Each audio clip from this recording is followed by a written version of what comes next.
నా బాధ ఎక్కువగా అక్క. అవతల పక్క అనాథని ఒక బ్రాండ్ పడిపోయింది అక్క. అనాథలకు సొసైటీలో బ్రతుకులేదా ఉందక్క.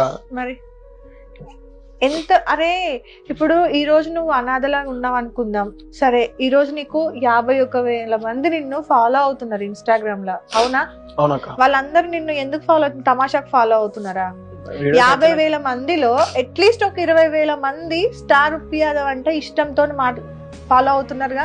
ఇష్టంతోనే మెసేజ్ పెడతారు కదా, తమ్ముడు ఏడవకు బాధపడకు, అన్న ఏడవకు బాధపడకు అని. అక్కలైనా తమ్ముళ్ళైనా అన్నలైనా ఎవరైనా సరే నీకు కమెంట్ల రూపంలో మెసేజ్ల రూపంలో ఒక 20,000 మంది అయినా నేను ఇష్టపడుతున్నారు. వాళ్ళంతా నీ ఫ్యామిలీ కాదా? ఫ్యామిలీ అక్క. అందుకే అక్క ఇన్స్టాగ్రామ్ లో ఇప్పుడు ఓపెన్ చేసి చూపించిన నాకు చాలా మంది అక్క వాళ్ళు ఉన్నారు. ఫస్ట్ టైం నేను హైదరాబాద్ వచ్చినప్పుడు నేను కృష్ణాక్రాంతి పార్క్ లో పడుకుందాం అనుకున్నట్టు, రైల్వే స్టేషన్ లో పడుకున్నా, బస్ స్టాండ్లలో గంటల వెయిట్ చేసిన, పార్క్ లో గంటల పడుకున్నా. కొంతమంది మీడియా వాళ్ళ పార్కులలో గంటల కూర్చున్న రోజులు ఉన్నాయి అక్క. ఇంటర్వ్యూ పిలుస్తారు, వాళ్ళు పైసలు